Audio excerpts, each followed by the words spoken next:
It is Monday, March the 16th, and we got a lot to talk about. We're talking NBA expansion. We're talking Bam Adebayo. I know Tyler's excited to talk about that. We're talking NFL a little bit. We got some big headlines that's happened since last week's episode. So do us a favor. It's windy. It's rainy. We were in a tornado watch, but guess what? That doesn't stop us. Are you kidding me? Mother Nature don't stop us. So do us a favor, kick back, relax, and enjoy because another episode of Unbiased starts right now.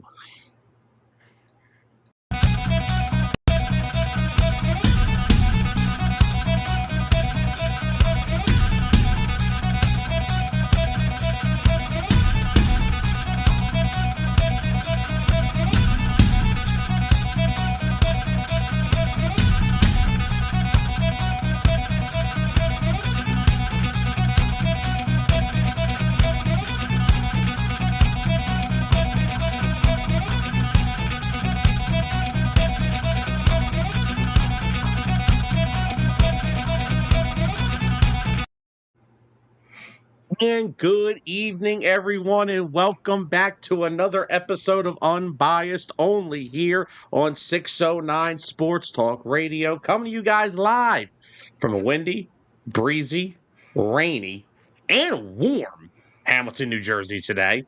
And as always, this is a show that brings you all the unbiased opinions, talks, takes from the world of sports. As always, we are your hosts, Sam Nelson, Tyler Adams. You were not wearing that jersey when I hit the intro.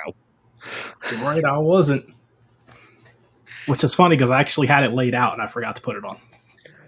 I just want to point out to the people, if you were that fast on a basketball court, our summer league record would have been a lot better. But anyway. No, it wouldn't.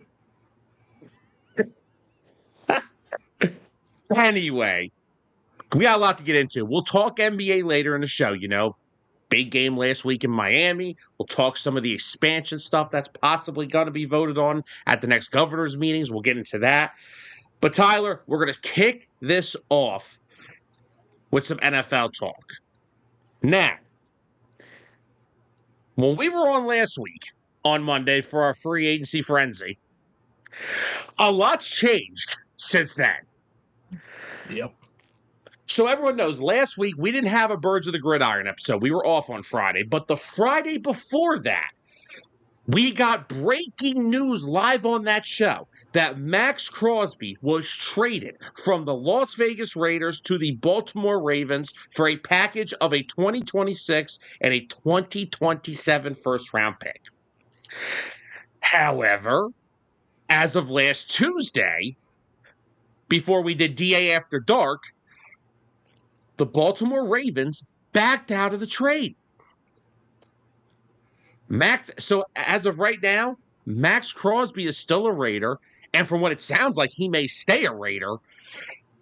And the Ravens kept both first-round picks and signed Trey Hendrickson to a $100 million contract. Tyler, I don't know. I'll let you start us off. What in the world happened here? Someone try to help me. I think I have a pretty good idea of what's going on, but why don't you voice your opinions on it, since we haven't really been on since this went down? Yeah, I mean, there's a lot to unpack with it. Definitely everyone was caught off guard. This was unexpected. A lot of people try to claim this was a scummy move by the Ravens. You can see it from both sides. I don't feel stronger one way or another. Every single trade always pens the physical. It's not something that's talked about enough. But teams like to get an idea of where a player's at physically to see what they are trading for. Now, obviously, everyone in the NFL world knew that Maxx Crosby missed the end of last season, had whatever was it? Did he have surgery ultimately on that knee? He basically had meniscus reconstruction surgery. So he had the knee surgery. Obviously, he was not going to pass any physicals, and the Ravens had to have known that up front. So now my issue with the Ravens is that they initially were willing to trade the 2 first rounders for him. And then they started to get cold feet. And they got the cold feet after that physical happened, after Trey Hendrickson was still on the market. And they kind of looked at it as, well, we kind of have an easy cop out here. He's not fit to perform right now. We don't know if we're going to get a player worth 2 first round picks next year. Sorry, but he's still worth 2 first round picks. He's going to be a monster when he's back out on the field. But the Ravens, definitely, it was not the classiest move. They should have thought about this before making the trade announcement. You knew what you were getting. He was not at 100%. So why the second thoughts after performing your own team physical with him?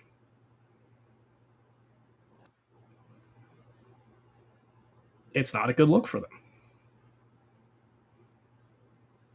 No. And now, listen, Baltimore does have history in the past of backing out of some deals. I mean, they had a agreement with Ryan Grant, a former Washington, at the time Redskins wide receiver, on a 3-year deal. They backed out of that because he had an ankle issue that they weren't comfortable with. And actually, Grant really never went on to play much football after that. So it's not that they don't have a history of this, but this is not a good look. And the one thing I find funny is that we're kind of both in agreement here, is because first off, when you're conducting trade talks with a team, they have to tell you everything.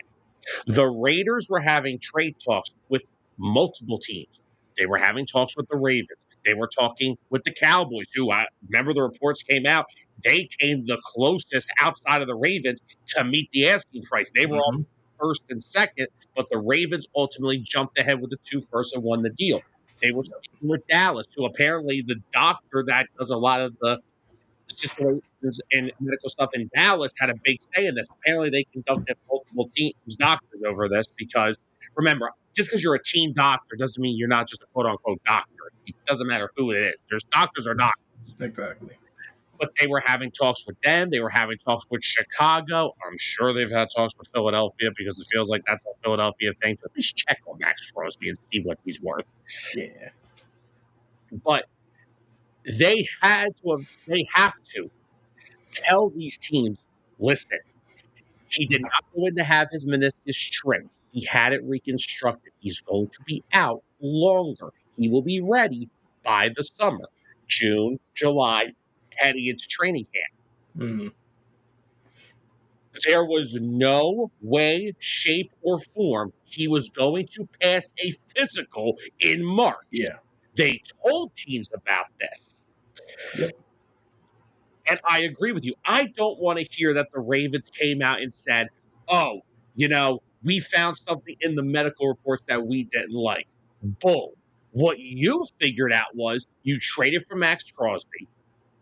You then, which by the way, they said they kept in touch with Trey Hendrickson. And by the way, Eric DeCosta coming out and saying, oh, the plan was to have Maxx Crosby and Trey Hendrickson. Yeah, sure. Freaking right.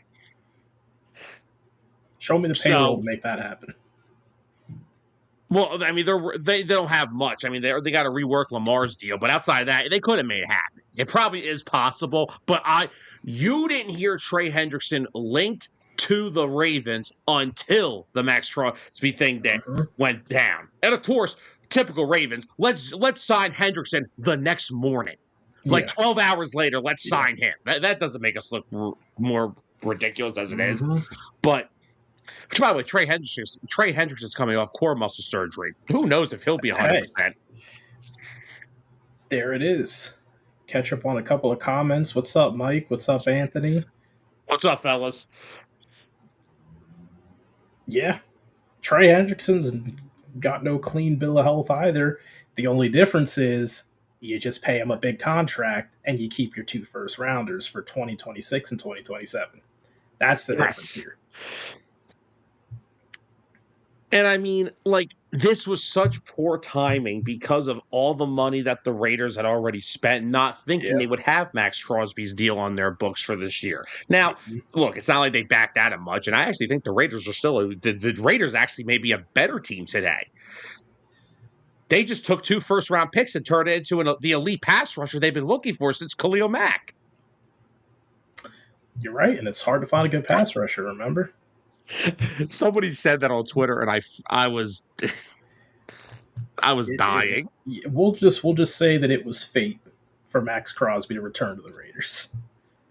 Now, obviously, it makes some changes that need to be addressed for their draft strategy coming up next month. Obviously, they were planning on having that second first round pick, and that's not happening now.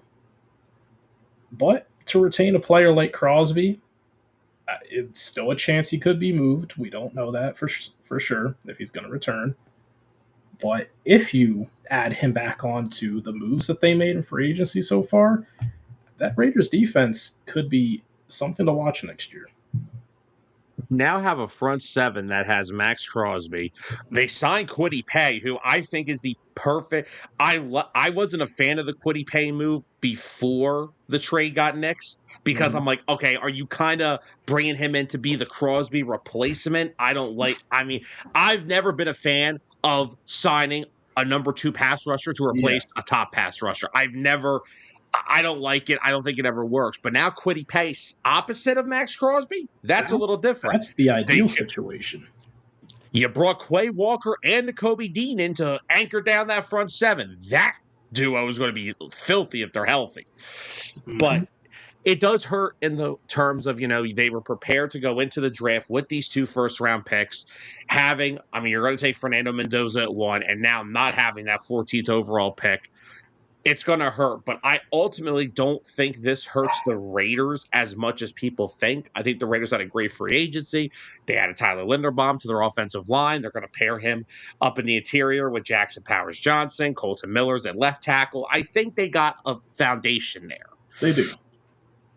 It's just not having that second first rounder is going to hurt, and having multiple first rounders the next year could hurt as well. But Yeah. it is exactly what you said. The Ravens wanted Maxx Crosby, but then they realized they could get Trey Hendrickson and keep their first round picks. They Yep. can come out and say whatever they want. Eric DeCosta can go on every media session he wants, lie through his freaking teeth, and it's fine. I didn't sign up to do this, to do a show called Unbiased and just stick to what the NFL GM say. I'm calling BS. I don't believe this because, by the way, Trey Hendrickson's a great player. Maxx Crosby is still a better player. He is, undoubtedly. I don't care that Trey Hendrickson had 17 and a half sacks back-to-back years, okay? Great player. Do not get me wrong. He ain't better than Maxx Crosby. He's not the all-around player Maxx Crosby is. He's going to help the Ravens. Don't get that. He's going He to help will. them. They needed a pass rusher. They got a really good one.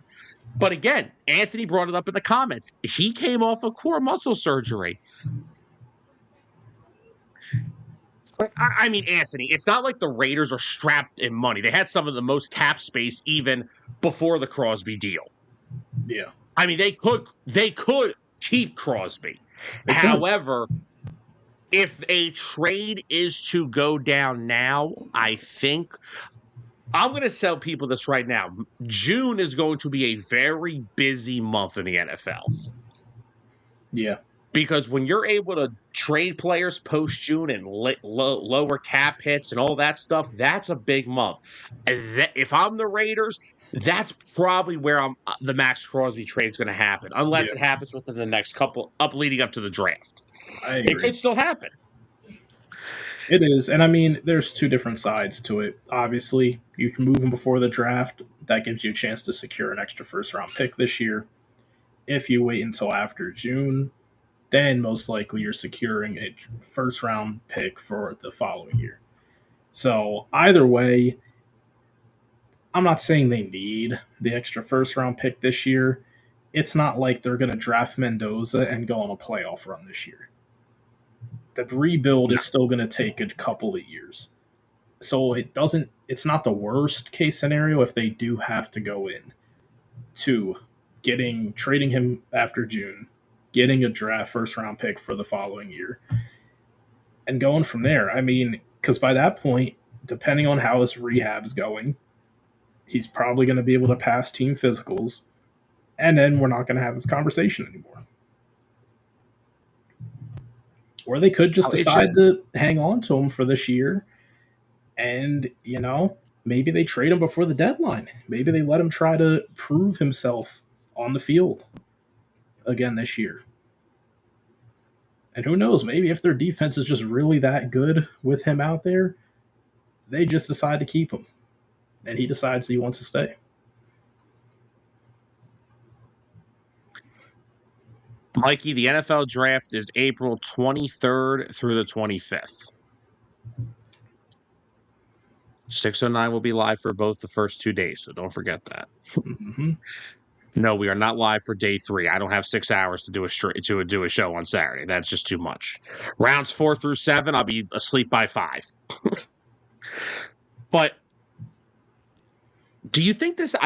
I feel personally this is gonna. I don't want to say teams won't work with the Ravens, but I would question them if they ever call my team and said, "Hey, let's pull this trade off," and I would say, "Are we?" Because yeah. No, I mean, I'm not too familiar with all the trading rules. Can you just cancel a trade at any point, or does there have to be cause for canceling the trade? That's why they said there was something with the medical. They have to. They're using. Look, I see where you're coming from. I don't think it's going to deter teams from working with them. Obviously, if a team's trying to trade them a player who they know is currently injured and they know is not going to pass a physical, maybe Baltimore's not the team you want to get on the phone with. But, if it's just your average standard player, they're physically fit, ready to play, I don't think it's going to fully deter teams. I did want to go back to a comment earlier before, real quick. Even though Anthony, first off, let me tell you this again. You guys, and I'm going for everybody. This show, look, the name is right above us. You know what that stands for? Not only does it stand for us saying what we want to say, you guys can bring up whatever you want. Yeah. If you want to talk about badminton, go ahead. Just give us 10 minutes during the show to Google how badminton works, and we'll talk about it. But no, yeah, USA's in the championship round of the WBC. Oh, I saw. We'll be taking care of that on Hitting Home on Wednesday because the game's tomorrow. We find out the winner tonight. Do we find out their opponent tonight? Will it be Venezuela or will it be Italy? Also, by the way, I did want to go back to this one, too, for Mikey. Mikey, if he's buying a team, he's buying the Seahawks. Yeah, I can see the Seahawks. What's up, Georgie? What's up, Georgie?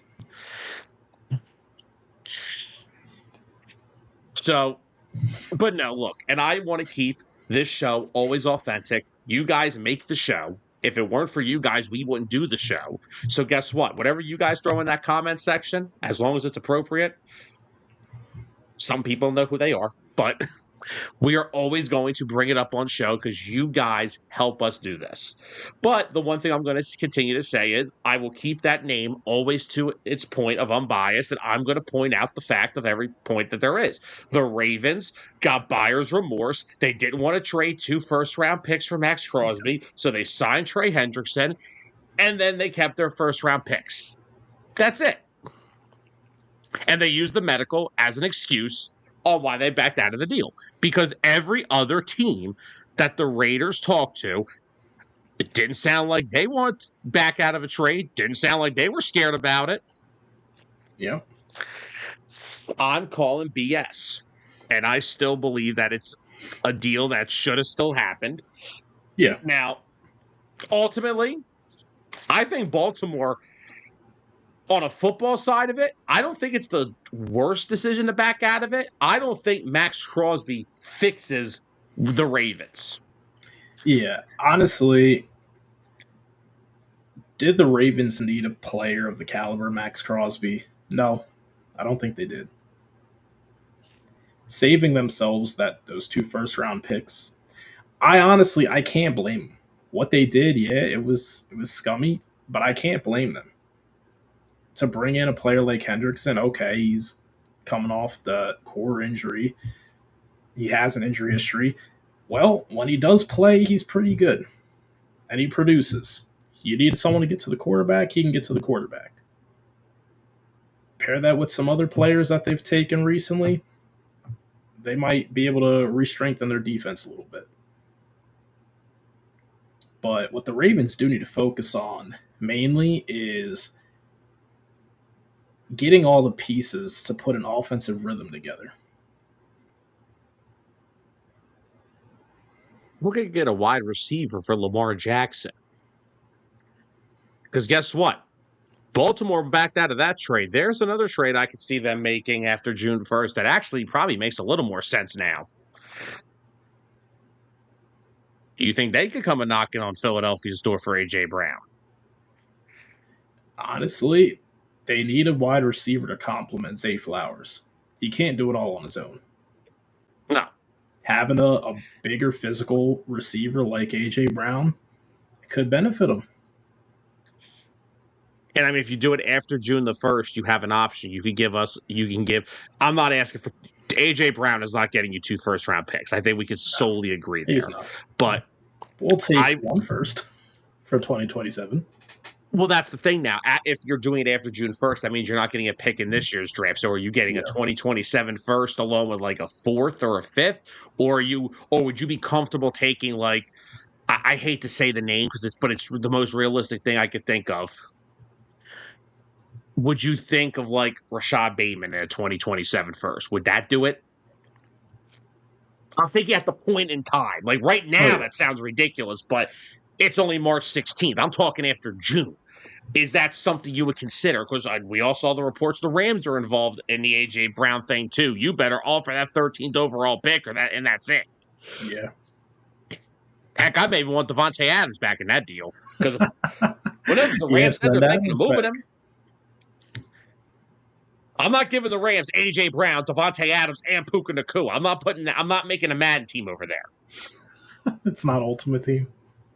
Oh, good Lord. It's Ultimate Team in the fantasy draft, someone. Oh. Real quick, Anthony said that's the first time I really watched a baseball game like that. I jumped up and down hype. Anthony, I attempted to watch it, but when you got to get up at 4 o'clock in the morning the next day, kind of hard to watch the whole thing when the game's on at 8 o'clock. George said you don't want to get involved in badminton. You can't handle the Oh, gosh. See, George, you're speaking a native language to me. I don't know what you are speaking of.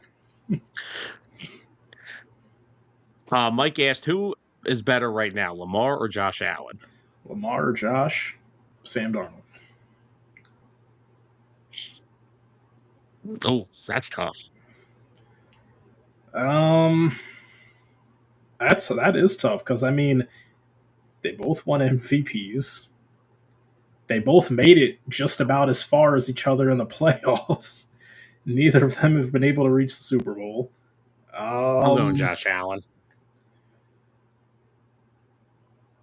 Quarterback talent-wise, yeah. Josh Allen's the more talented quarterback overall. Josh Allen wishes he had a Zay Flowers on his team. Oh, man.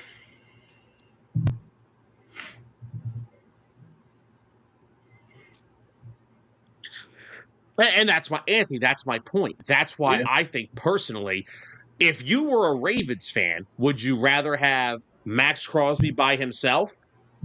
Or would you rather have Trey Hendrickson, possibly you keep your 2026 first round pick, and all you have to trade is the 2027 one for A.J. Brown?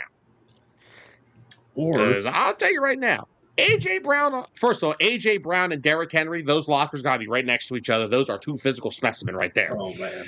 But, I mean, look, if I got A.J. Brown and Derrick Henry and Zay Flowers and Lamar Jackson, that's pretty scary.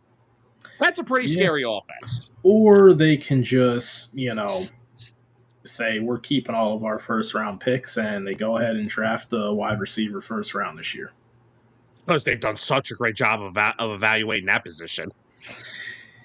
Yeah. I feel like there's a handful of guys, though, this year that will 100% translate to the NFL. They would have to be very stupid, that being the Ravens, to miss if they were only picking from a select few guys. I mean, if you're getting one of Carnell Tate, Jordan Tyson, or Mekhi Lemon, you're getting a stud either way. Yeah.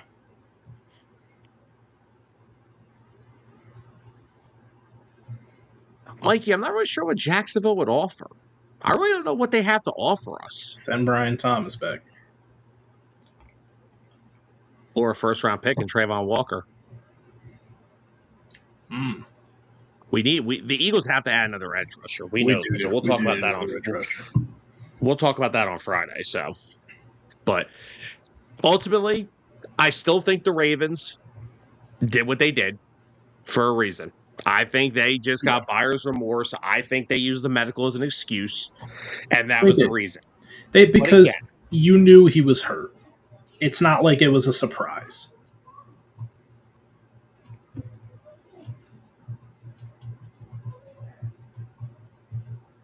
So, while I can't blame them, still a scummy look for them. Yeah, it's like, honestly, if you weren't, again, but we just did. We outlined a situation. You back out of the Crosby deal, you sign Trey Hendrickson, and maybe you only have to give up a draft pick for someone like A.J. Brown. Like, that's a better team than just getting Maxx Crosby, in my opinion. Yeah, and it saves you your first-round pick this year. It doesn't make what you did right still, and I'm going to hold that, but I get it. But there are better ways to go about these things, I'll say. Yeah. They should have never committed to the trade in the first place. They just keep it simple. Exactly. They knew what they were trading for, and then they got remorse about it. Exactly. It's buyer's remorse. It happens. We all do it. You ever go buy something at the store, you order that food, you DoorDash that food that night, and you're like, maybe I shouldn't have done that. No, let's not take shots at Sam. I can see it in your face. Let's not take shots at Sam. The mind started swirling. But you get my point, though, right? Yeah. It's like you want to eat out one night, you get Popeyes, you get sick, and then you have buyer's remorse. And almost like Raising Cane's. That was not that. Okay, in defense, that's not Raising Cane's fault. I had a stomach virus. Good. I'm glad you finally admitted it. So now we can go get Raising Cane's. I'm still not going back there anytime soon, but it's okay. So let's back over to the Raiders. Do you think there is still a realistic possibility that they could still get that type of a package from Maxx Crosby?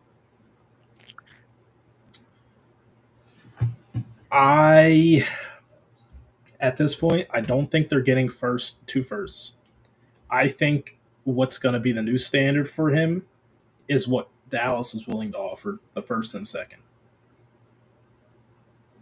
Okay. I feel like they'll still try to bring the two firsts to the table, see if teams bite on it, but ultimately they may have to settle for a first and a second.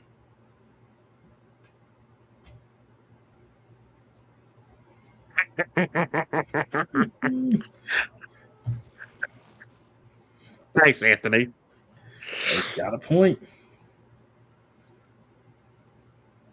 In our defense, in our area, we only have like two Popeyes. One's right outside of Trenton. The other one's on Route 33. If it's Route 33, I'll mess with it. If it's the one by Trenton, ain't no way I'm going near that thing. I wouldn't go near that like the Ravens wouldn't go near a Maxx Crosby physical. Oh, no. No, I agree with you, though. I think, we're amongst that area where I don't think two firsts are realistic. If they take him into the season and he comes out, looks healthy, plays great, replenishes that value, maybe an early to mid-season trade before the deadline, maybe you could get back to those two first-round picks, but I don't think you're not getting a 2027 and a 2028 first in June of 2026. That's not happening. No. Especially with next year's draft season. And that's another thing I think the Ravens looked into. This year's draft, it goes to like the top 10, and then there's a drastic fall off in talent. Now, Yep. again, I haven't done my draft stuff yet, but you can still get very good football players in this draft. There's still a lot of good talent. Oh, yeah. But next year's draft class, oh, Maron, it's going to be special. It is a loaded draft class in 2027. I can't blame teams for not wanting to give up those draft picks yet because of how loaded the potential talent coming out next year could be. I mean, this is going to be the Jeremiah Smith draft, probably. Yep.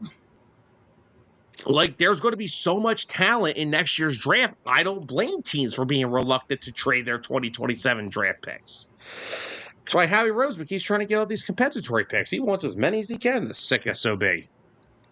But, yeah, I think a first and a second is realistic. You may have to drop it back to a first and a third, honestly. That's where you think it's headed? I mean, if you're waiting until after June, I mean, you may not That's have a choice at why, that point. and that's why I feel like they should consider looking to trade him into the season before the trade deadline. Because if you can get him like maybe the first month and a half, like 6 games in, to see where he's at and to show teams like, look, he's just this good. He got hurt, he's fine now. Then you can start, getting some more leverage in negotiations again. But it's entirely possible if they try and do it once he's healthy, but then with, no football activity to show for, I could see first and third being where teams want to settle.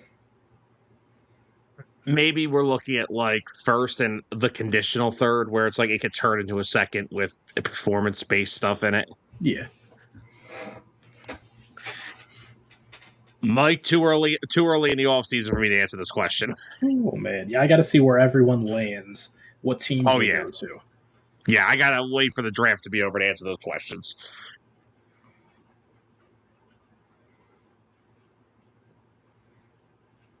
A second rounder, a third rounder, and a second rounder in 2027. I may hang the phone up.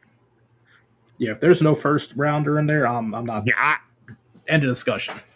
Yeah, I can't do it. He still commands one first round pick. If the Raiders agree to that trade, Ryan Poles may be GM of the year. If you get Maxx Crosby for 2 seconds and a third. That you know what that sounds like? That sounds like the Seahawks GM in draft day. Oh, man. I'm not giving Maxx Crosby up for that. Maxx Crosby is still, at worst, top 5 edge rusher in football. He's probably in the top 3. I mean, who would you... And here's the thing. We're talking about, Trey Hendrickson and him. The reason Maxx Crosby... Yes, Trey Hendrickson's an elite pass rusher. When you have 34 sacks or 35 sacks in 2 years, that's special. He's not the edge defender that Crosby is. He's not. Crosby doesn't put up 17 sacks, but he's awesome against the run. Hendrickson is not good against the run. He's a pass rusher. Yep. Nope, Anthony. If you did it, you should have done it last year. I'm not. No, we're not. It's a one off with him. This is the off year. Do not touch CMC. Don't go near any of the 49ers for that point. Oh, man. What about their defense? I don't know. Will Bosa and Warren be healthy? They got Greenlaw back. They did. And now Hart will be hurt next year. Oh, dear God. But no, ultimately, I honestly think this could work out for both sides. I think Baltimore has a better, like I said, Maxx Crosby would have definitely made the Ravens better, but they have got so many other issues on their team. He doesn't fix all of them. They need more help on their offense. They need a tight end because Mark Andrews is the only tight end on their roster. They lost Kohler to the Chargers. They lost Likely to the Giants. Their offensive line lost Linderbaum. I think personally they saw how that first day of legal tampering went for them, and they're like, wow, we have a lot of roster holes. And they couldn't afford to give up 2 first-round picks. Yep. Oh, Mikey, let's add to the injury-prone players to the Niners. They signed Christian Kirk. Awesome. Christian Kirk was actually a player I wanted the Eagles to look into, but because regardless of if A.J. Brown is here or not next year, we don't have a wide receiver 3 on our roster. Yeah, that's true. Please, people, spare me with the Darius Cooper stuff. Please. All right, Anthony has a random question for us. Chiefs traded for Justin Fields. Is that saying Patrick won't be ready for week 1? Absolutely. Oh, yeah, 100%. They're I don't. preparing for that possibility. You know, we both said it. Put Justin Fields with an offensive coach with a brain to use his skill set and come talk to us. How much better could you get than Andy Reid? Yeah, this could be a good situation for him. I mean, going through training camp with the team now, probably going to start for the first few weeks. I say month. First month. And then from there, you get to sit behind and just learn from Patrick Mahomes. And not to mention, you're going to go with a team that just signed Kenneth Walker, who's still only 25 years old, coming off 1,000 yards, Super Bowl MVP. They're going to have a consistent run game. Travis Kelce's already coming back next year, so you're going to have your security blanket at tight end. It's probably the best receiving option Justin Fields has ever played with. You're going to have, hopefully, an offensive line that is improved. They have to address that in the draft, and they have to address it big time. Mm-hmm. But then you're going to have some wide receivers, Xavier Worthy. Hopefully they can start getting Rashee Rice. Someone just takes his car keys away from him and he'll be okay. But look, I'm here to tell the truth, the whole truth, and nothing but the truth. I'm the man of the people. But, and that's another thing. The enemy is back as offensive coordinator. Yeah. This could be a very solid landing spot for Justin Fields. And you know what? I hope Brian, if he's not watching, he comes back and sees this. We have always had back and forth with him over Justin Fields. Well, guess what? We may have just gotten it right. Hopefully. Because this is his last chance, honestly. I mean, we've seen with all these quarterbacks that struggle early in their career, going team to team, it takes up until they get to a good offensive mind to help them learn the game and develop more. If he doesn't cut it with the Chiefs, I'm sorry. He's just going to be a journeyman backup in the NFL.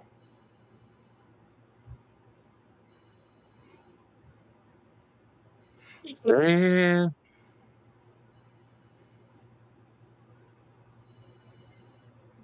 I mean, aren't we at that point already?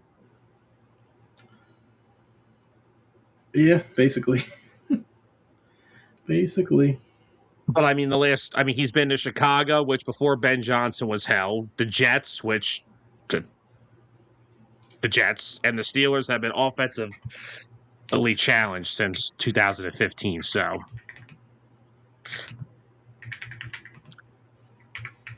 Mikey, I mean, look, if he isn't coming back, I feel bad for the Steelers because I actually kind of really enjoyed what the Steelers have done this offseason. So I think the preparation in Pittsburgh is Aaron Rodgers will be back next year because I'm pretty sure it's either Green Bay.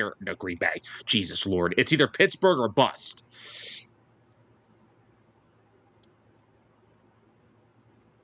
Fighting Philly's got a question.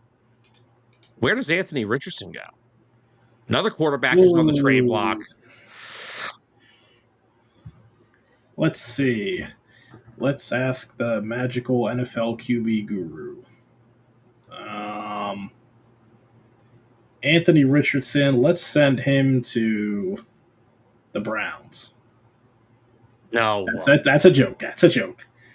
Let's send him to the Rams.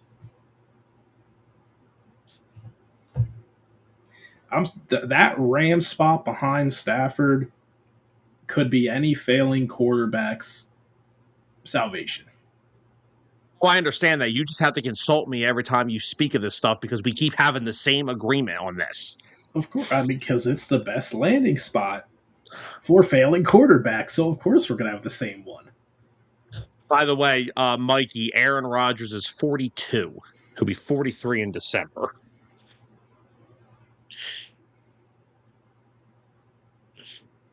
That's not enough. That's another Anthony. As long as they have Mac Jones, though, I don't see it. Yeah, that's just a bit overcrowded. He's just holding a clipboard at that point. Well, what's he been doing lately? True. Yeah. But I think any of those landing spots, Minnesota with O'Connell, the Rams, the Niners with Shanahan. Hell, Malik Willis went to Miami. Yeah. How about Green Bay gives them a call with LaFleur? Let him sit behind Jordan Love. Now, I don't know I think Sean Mannion had a big role playing in developing Malik Willis now that he's in Philadelphia. Heck, do the Eagles call? I mean, Sean Mannion played a key role with Malik Willis and Jordan Love, and there has been a lot of rumored trade interest in Tanner McKee, and this sick SOB GM of ours will probably get a third rounder for him. Obviously, it hinges on does McKee get moved. Well, yes. Well, technically, we don't have a third quarterback on our roster right now. We don't, but do I see Anthony Richardson being the third quarterback? Well, actually, wait, hold on a minute. Kenny Pickett,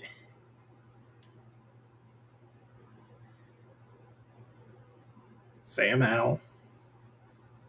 I'm seeing a little bit of a trend here.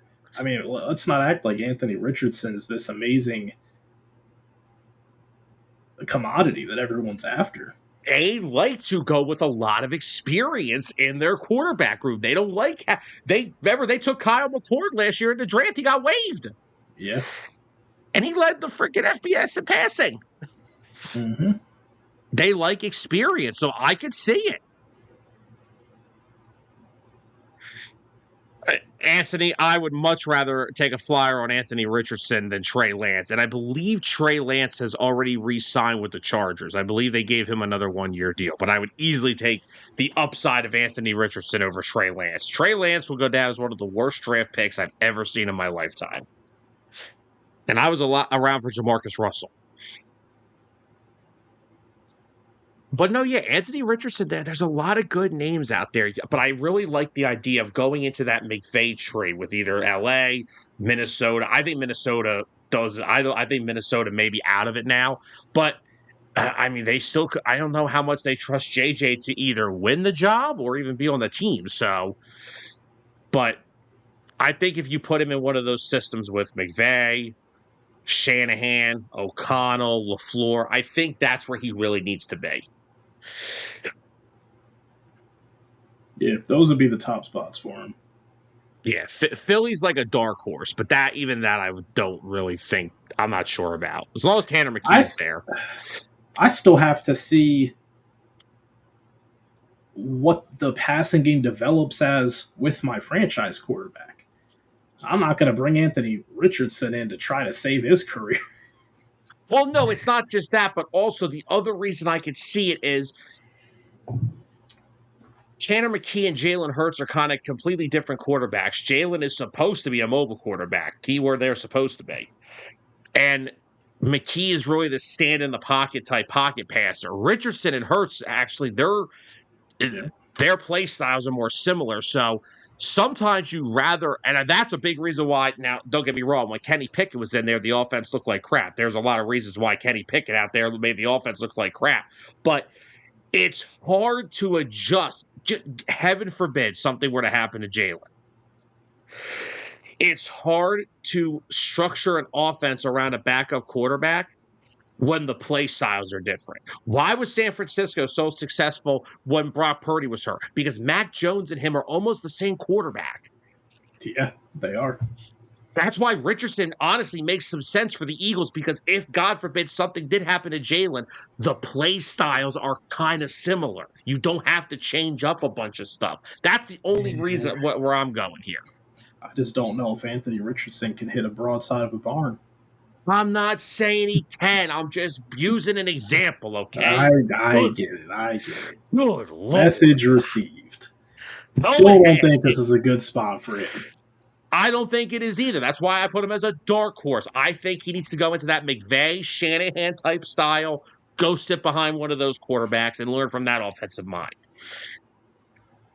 Because, yes, Sean Mannion may have had a really big help in developing of Jordan Love this past year and Malik Willis. We haven't seen Sean Mannion coach an offense yet. Yeah. Mm-hmm.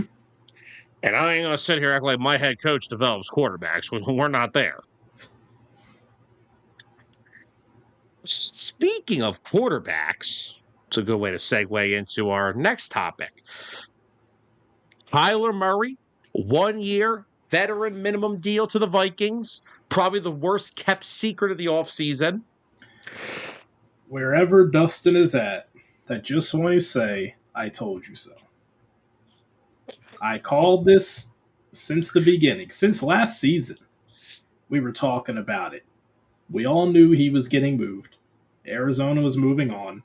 And I said, best place for him was Minnesota, with a runner-up being New Orleans. But I think they're kind of chilling with what they have right now. I love what they're doing this offseason with building around Tyler Shuck. So I can't wait to talk about that next week.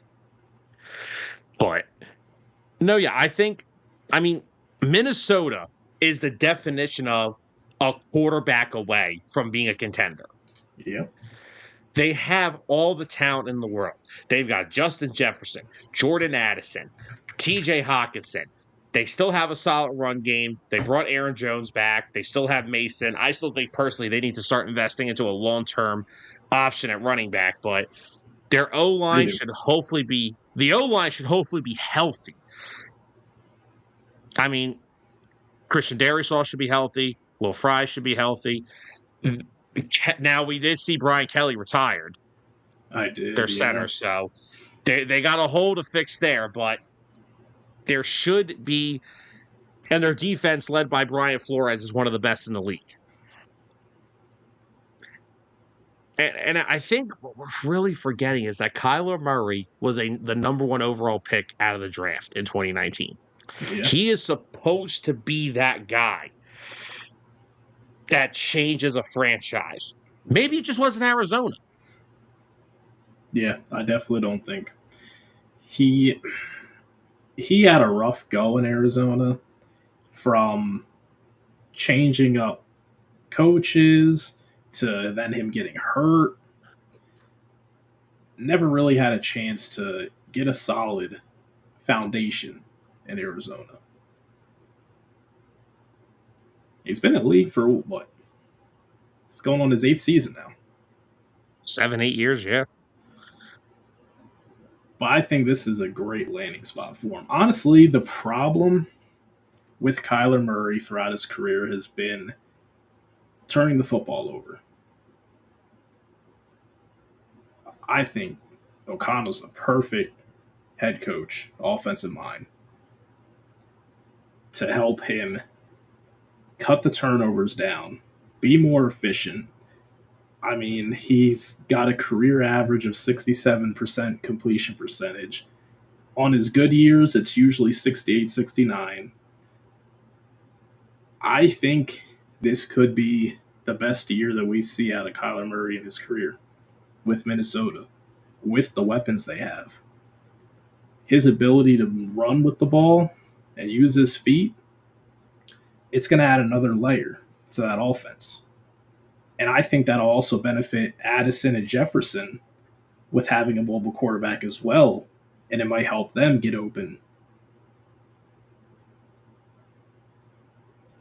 I mean, look, and again, this is a guy in Kyler Murray. He's only 28 years old. He's still young. He still has time to carve out a very solid career. But you just brought it up. This is a guy that completes 70% of his passes. You know how hard it is to find a guy that almost consistently completes 70% of his passes in the NFL? Yeah. But again, like you said, he does have a turnover. He does tend to turn the football over. And another issue, of course, has been his health. He's only completed one season in the past 4. Yeah. And this is, again, in Arizona, they haven't had the talent. His last head coach was Jonathan Gannon. I don't know what you expect them to do with that. Oh, man. But the biggest thing for Kevin O'Connell, who, again, we've seen what he's done with quarterbacks, with Sam Darnold, Kirk Cousins. The one thing that Kevin O'Connell has to be able to do is they have to be able to get Kyler to consistently utilize his legs. Yes. Because if they can get Kyler to be that guy that can utilize his legs, like, look, his career high in rushing yards, I think, is 819. I'm not going to come over here and say, oh, you have to go back to that. But if you can get Kyler in that range of like 500 to 600 rushing yards and still have him be the pocket presence, because he's got a cannon. I understand the guy's like 4'11" on a good day, but All right, the leave guy's him got alone. a freak. He's 5'10". He's taller than Diego Pavia. All right, leave him alone. Well, yeah, he's also younger than Diego Pavia too. Whoa, that's crazy to think about. Wait a minute. Wow, we may see the shortest, oldest quarterback taken in the draft this year. I'm going to go rewatch this part of the show now for the next hour after it's over, because that was great. Wow. Mikey, Kirk Cousins is currently a free agent. He was released by the Falcons when the new league year started, so he's still looking for a home. So Kirk Cousins is the backup if Aaron Rodgers doesn't return to Pittsburgh. You heard it Essentially, yes. And if Rodgers returns, I have no idea where Cousins goes.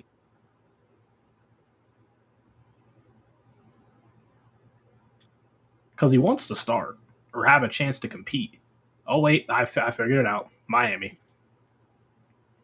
They're paying Malik Willis way too much money. Good point. I would say Cleveland, but this is the Deshaun Watson return year or something. I don't know. Look, if Kirk runs to that locker saying you like that, Watson may say yes. So let's not do that. I'm rolling the night.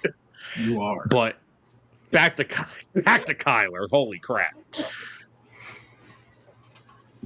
But we forget Kyler has a cannon of an arm.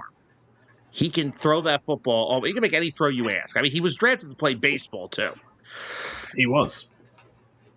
If you put him in this system with Kevin O'Connell, you're going to have Justin Jefferson, Jordan Addison.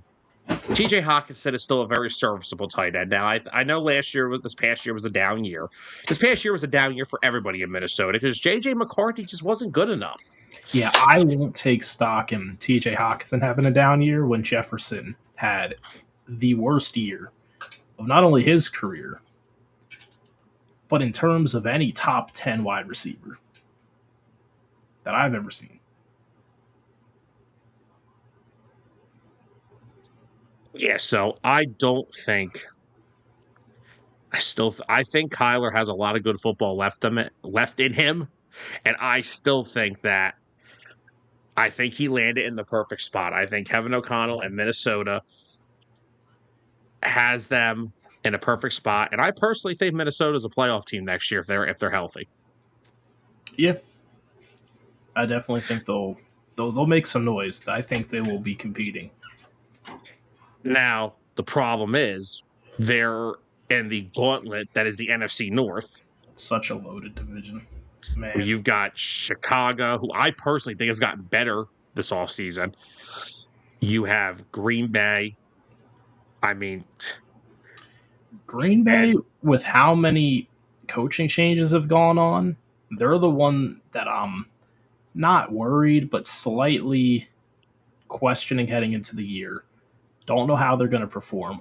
Green Bay to me is almost like how the Lions were last year, with us not knowing how they were going to transition with all the coaching changes. We'll see. I'm more worried about Detroit now than I was last year. Oh, I'm still worried about Detroit now. they're honestly my odd man out in the North. They're not. I don't know. Let's just say this. I think the Bears are the favorites to win that division next year. Anything after that, good luck trying to guess it. Mm-hmm. All right, Mikey, we know who's going to be the quarterback. It's Dak. Well, if Dak gets hurt, Then it's Will. No, it can't be Will Greer. It's Sam Howell. oh wow, I forgot Will Greer got released because they signed Sam Howell.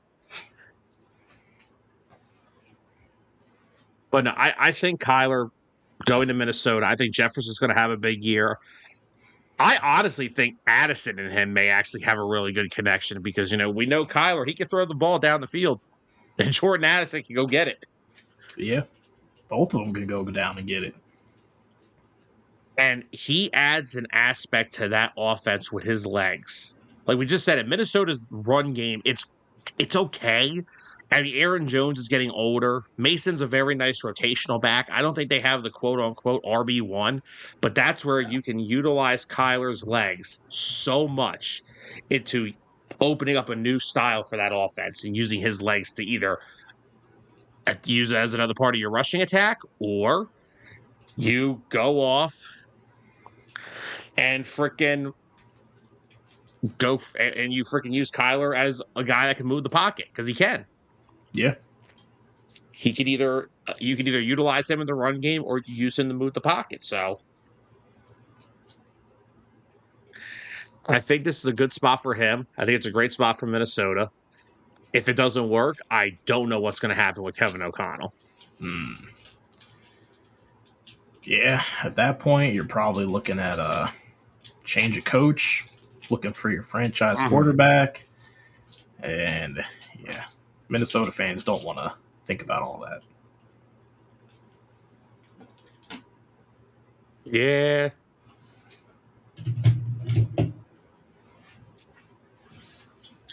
Oh, Mikey, we said it's going to be Dak. I mean, Dak's still there, making some of the most ridiculous money in the world. Jared gave him the big bucks, so that way they can get close to the playoffs every year, but not quite make it. I mean, they've made a couple solid moves in free agency to shore up that defense, but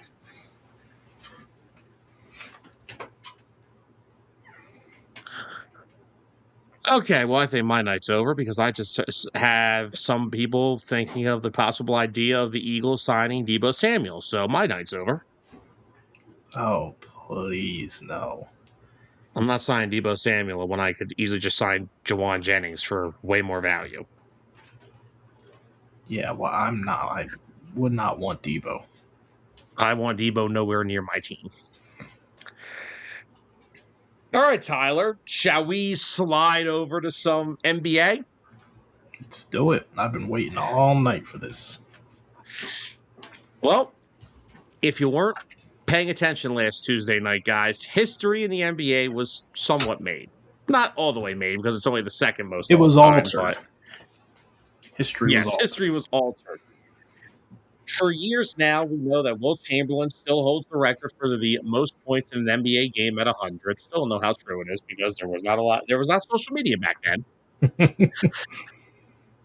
I'm sure George is more than aware of that. There wasn't a lot back then during those days. And we know that Kobe Bryant was second all-time in points in a game with 81. But last week, Miami's Bam Adebayo scored 83 points against the Washington Wizards. Now, in the day of rage bait, clickbait, BS, and all this stuff that we are used to, there are some people that don't believe it was a legitimate 83 points. Now, Bam did shoot 20 of 43, and he shot 36 of 43 from the free throw line. Mm-hmm.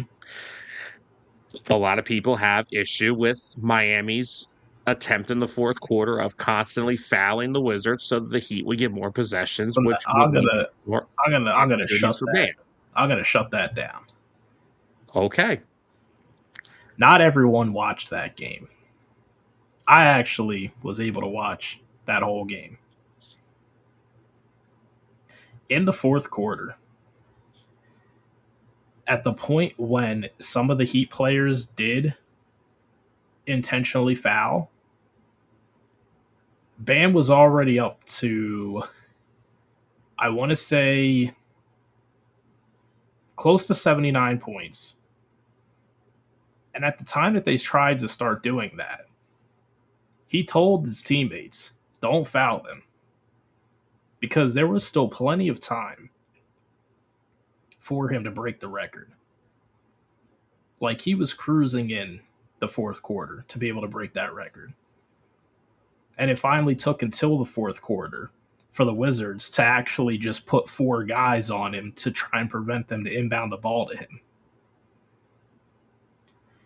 Now, I don't want to hear any of that, because if you go back and hear some things about Wilt Chamberlain's 100-point game, that actually did happen.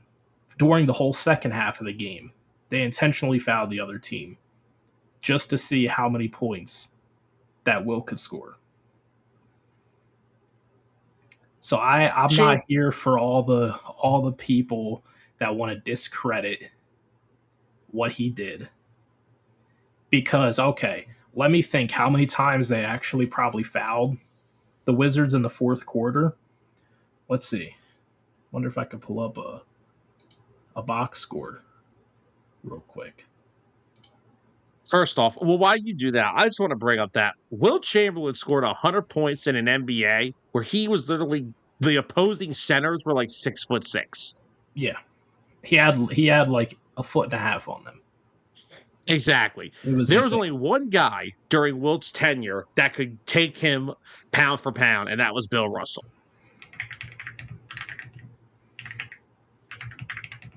And they weren't really completely aligned with each other, because I'm pretty sure Russell was in the league before Wilt was. But yeah. But here's where I'll go with it. So, you're bringing that up. I brought up Kobe's 81-point game. Mm-hmm.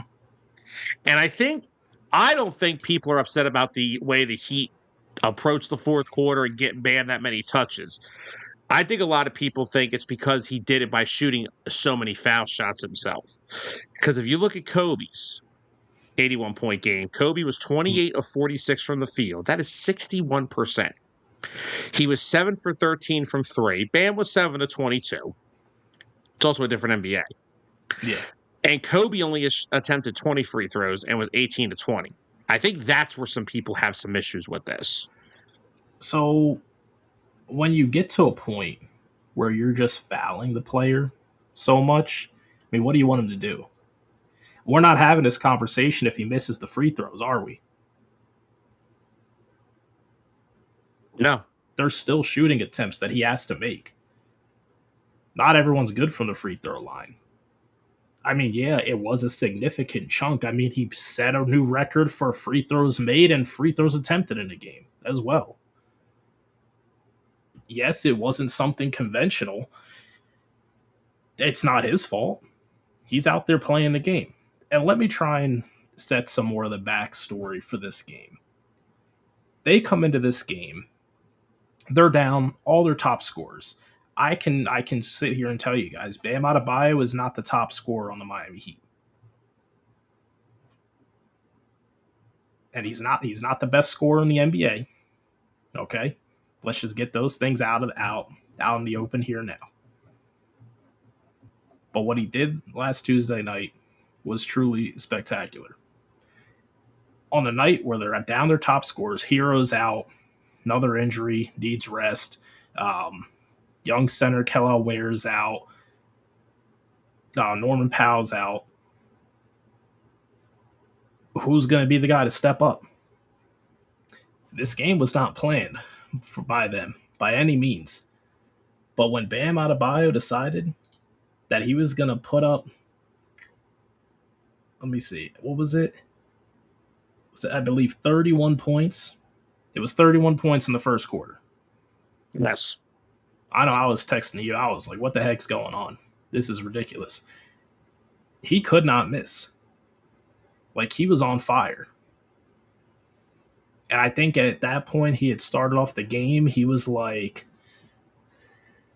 I think 5 for 7 from 3 in the first quarter alone.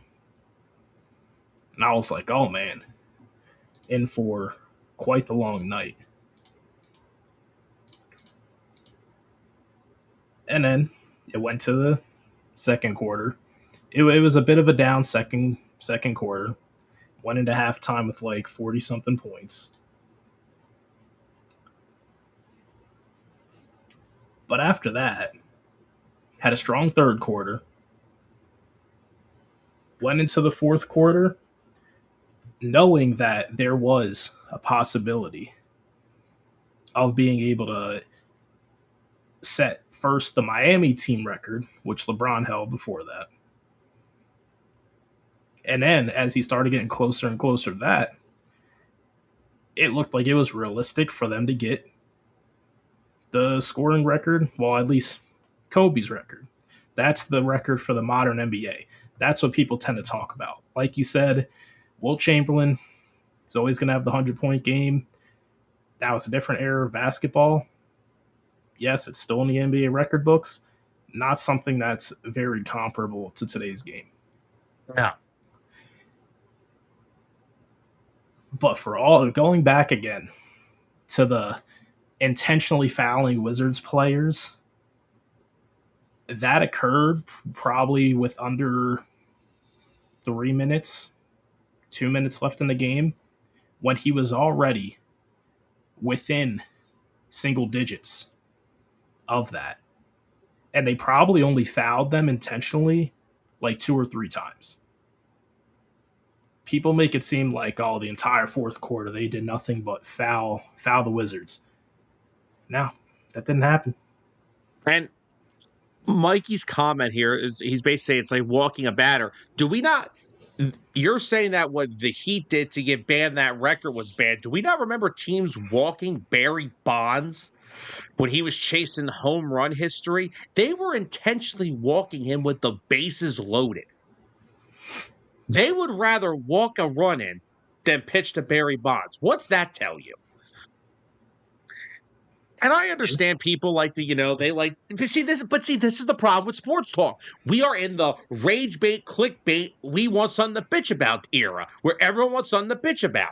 All right, the guy shot 43 foul shots to get 83 points. Okay, I have a great word of advice for the Wizards. Don't foul.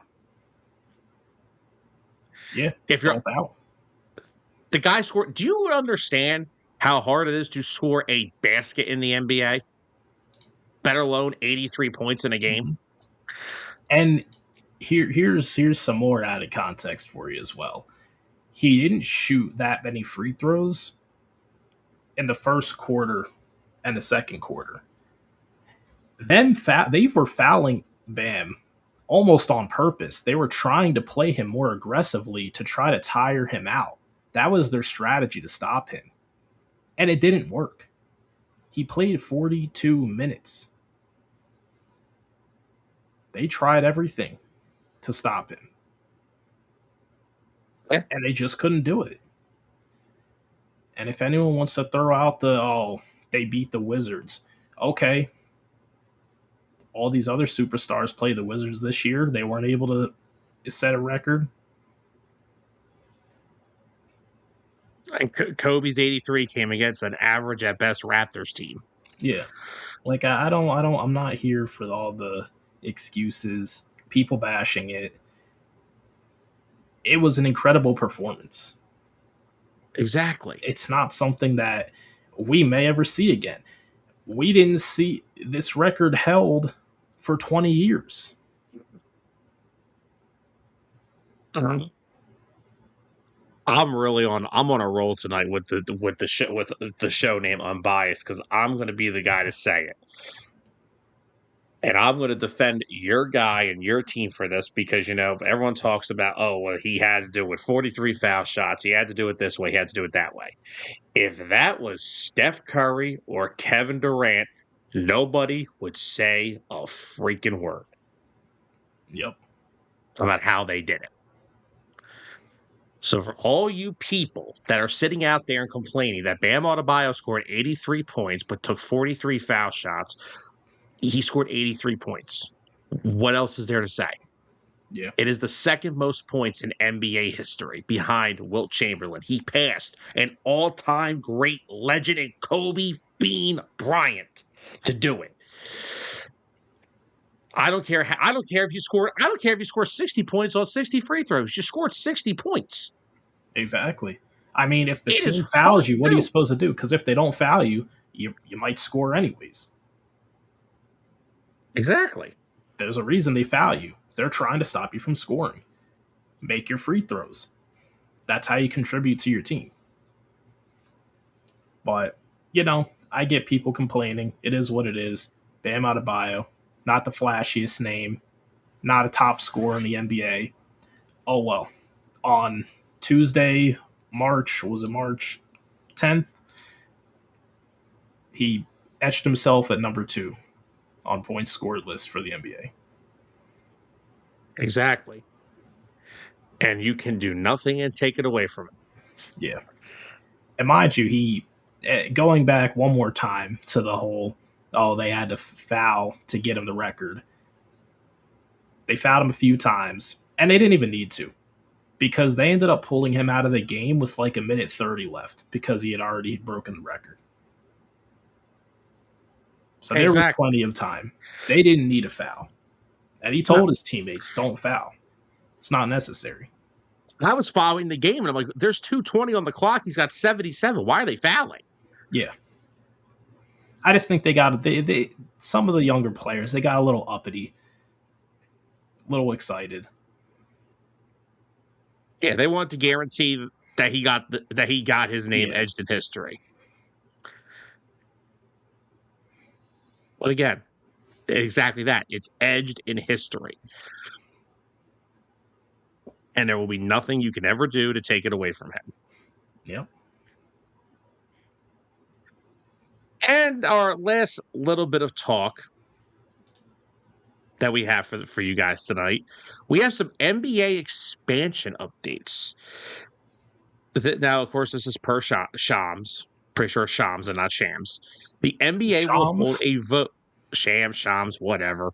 The NBA will hold a vote at the Board of Governors meetings on March 24th and 25th to explore adding expansion teams exclusively in Las Vegas and Seattle, with the two franchises targeted for a 2028-2029 season, which is when they would start. Tyler, what are we thinking? How do we feel? Definitely interesting, I'm all for it. It's too good. It's two perfect markets for it. It is. Two good markets. I mean, it'll also cause a slight shakeup for the Western Conference, which I also like as well, because, I've heard possibly Memphis as well as, who was the other team that might be eyed to make the move to the Eastern Conference? Memphis, kind of a no-brainer. I mean, Tennessee, that's pretty damn close to the East Coast. It would make sense to have them in the Eastern Conference. I'm sure the weather down there, they don't like to agree with being close to the East Coast. True. Mikey said, name the Vegas team Chips. The Las Vegas Chips. The Vegas Chips. But, I mean, you knew Vegas was going to be involved in this. I mean, they've already got the Golden Knights, which they've already won multiple Stanley Cups. They've done more in less than 10 years than the Flyers have done in the past 40. So we already know how that goes. Don't get me started. But, I mean, the Raiders have been kind of but, they're on it looks like they're on the come up. The A's will be joining them soon out there in Las Vegas once Fisher's cheap behind pays for gets a stadium construction on the way. And the A's actually we'll be talking about this probably next week on Hitting Home. We have some stuff we will probably talk about. The A's have a bunch of really good young players in their lineup. Vegas could have 4 really solid sports teams in the next 5 to 10 years. And I mean, we know what Las Vegas is. I mean, it's Vegas. It's the Strip. It's casinos. It's the tops of sports betting. Of course, it should have 4 sports teams. It's the mecca for sports because of the market they're in. Yeah. Mikey, I would like to say I do, but I've never been. It's a bucket list item, though. I would like to get out to Vegas one day. Not taking anything financially gifted with me, but yeah, I'd love to go visit the city of Vegas. But I mean, the weather's nice there mostly all year round. It's a perfect market for sports. It is. As for Seattle, that's a sports market that is on the rise. The Seahawks just won the Super Bowl. The Mariners are constantly in the postseason again. Oh boy, Bryce will be playing in Vegas, and George will be at the casinos. Oh Or boy, he'll play for Seattle. or we'll go to Seattle. But yeah, and Tyler, I don't think there's any discussion on who the Seattle team should be. Got to bring back the Seattle Sounders. Wow, we were having such a great show until you brought that up. This is a no-brainer. It's without a doubt. Bring back the Sonics. Yeah. It has to be the Sonics. There can be nothing else. If it is, I'll be highly disappointed. But I mean, that's another one. Again, like I said, that is a market that is on the rise. It's in, that's the Midwest. Granted, it's rainy and damp most of the damn time. But like I said, Seahawks just won the Super Bowl. They've been a pretty damn good NFL team since 2013. They're being constant playoff teams. The Seattle Mariners are favorites in the American League now almost over the past few years, and they're going to be one of the favorites this year. It's a sports market. It's like a Midwest version, I would say, of Philadelphia minus the stupidity. And yes, most Philly fans, I am saying that for a very good reason. But that's what Seattle reminds me of. It's like Philly, but it's with less stupidity. And I hate saying that because I'm a Philly sports guy, but the reason I can say that is because I know it because I'm a Philly sports guy. I mean, hello? Do we not see behind me? Oh, wow. But no. I think it's absolutely awesome. I think Vegas will be good just because of the amount of revenue that Vegas already creates with their sports teams that they have. And again, it's Las Vegas, Nevada. It's the mecca of tourist attractions. So the more stuff you can give people to go to, they're not going to be upset about it. But I think in terms of diehard, loyal NBA teams, Seattle is going to thrive. And I just hope it's the Sonics. Do not overthink it. Don't act like they're a brand new team. Like, oh, well, what's the name going to be? No. This is like Montreal if they ever wanted the baseball team again. It's the Expos, and we're not having any other conversation. Oh, I the remember the Expos. Right, that's a long time ago. It's back when Pedro Martinez was pitching in Montreal. But that's my point, though. There are just some places that if they came back to from expansion and had their teams back, they're just things you don't have to rename. If Montreal wanted baseball back, bring back the Expos. And if and when Seattle returns to the NBA, it has to be the Supersonics. Yeah. So now question, do you think they do keep the full name Supersonics, or do you think they cut it down to just Sonics?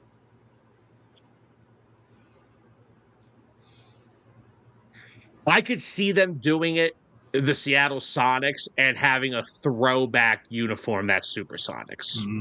More merch value. There you go. Exactly. If this does happen, please find a way to get Kevin Durant on that inaugural team.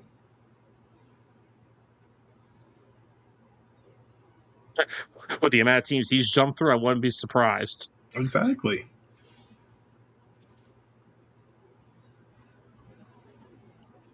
But no, yeah, I would 100% be in on that. We need to figure. Hell, can we try to get Russ on there too? Or wait, was he? No, he was in. They were in OKC already. Mm-hmm.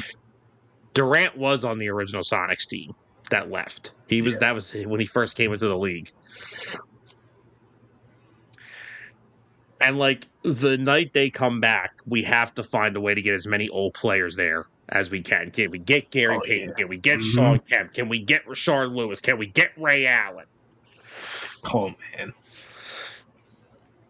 Yeah, I'm excited for Supersonics basketball to come back to Seattle. Like I'm already edging it in stone. Oh yeah, it needs to happen. It does. Vegas will be cool.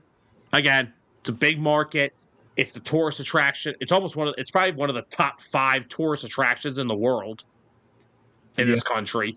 So you've already got the Golden Knights who are exceeding what they've done in the NHL. The Raiders are on the come up. The A's will be joining there soon. Now you'll have an NBA franchise out there. They'll be fine. It's going to work no matter what because it's Vegas and there's always stuff to do in Vegas.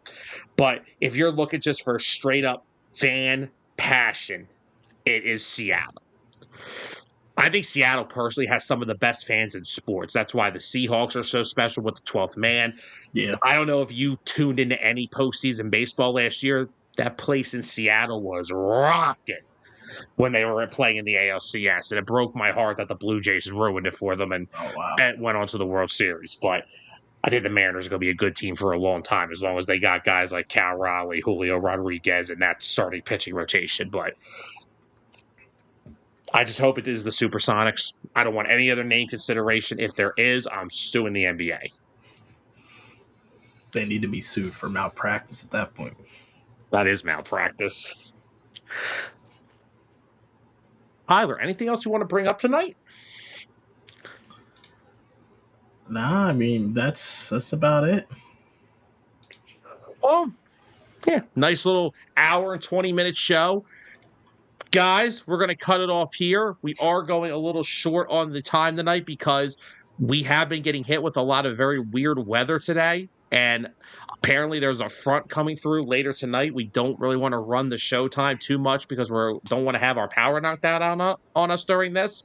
We've had a lot of gusty winds here today, so we're happy we got an hour and 20-minute showing for you guys. We attacked a lot. We talked about the Raiders and Ravens trade with Crosby, brought up some other NFL stuff during that part. We brought up some Kyler Murray stuff in Minnesota. We just attacked the NBA with the Bam Adebayo situation and with the expansion coming up soon. I am hoping.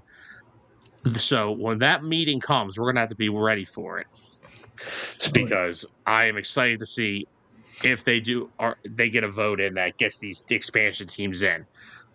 Guys, want to thank everybody for joining us tonight. George, Anthony, Mikey, throwing all your comments in throughout the show. Absolutely appreciate all you guys for tuning in tonight. Back to the normal schedule this week, guys. We have Hitting Home Wednesday, 10 a.m. Eastern Time. I'm going to make the announcement now, and I'll make it again tomorrow as well. Chicago Cubs play-by-play announcer Alex Cohen is joining the show with us this week. We're going to talk some Cubs, some baseball, some good stuff with him on Wednesday morning. And then, of course, your boys from Birds of the Gridiron, all the Eagles off-season stuff, that'll be done this Friday at 8. So we're back to the normal schedule, and that's what we got planned for you guys this week. So, guys, if you have been in the track of this ridiculous storm that we've had today, stay safe. Stay away from any. If you're in those areas where there were possibly tornadoes, please stay safe. Please stay away from windows and all that good stuff. And we want to thank you all for tuning in. And, of course, we always want to thank you guys for choosing us as your place to come for sports talk. We appreciate you guys so much. And we wouldn't be able to have these shows without you guys. So, guys, have a safe rest of your night, and we will see you guys for Hitting Home on Wednesday morning. And until then, stay safe, stay cool. For Tyler Adams, I am Sam Nelson. Good night, everybody. The following has been a presentation of 609 Sports Talk Radio.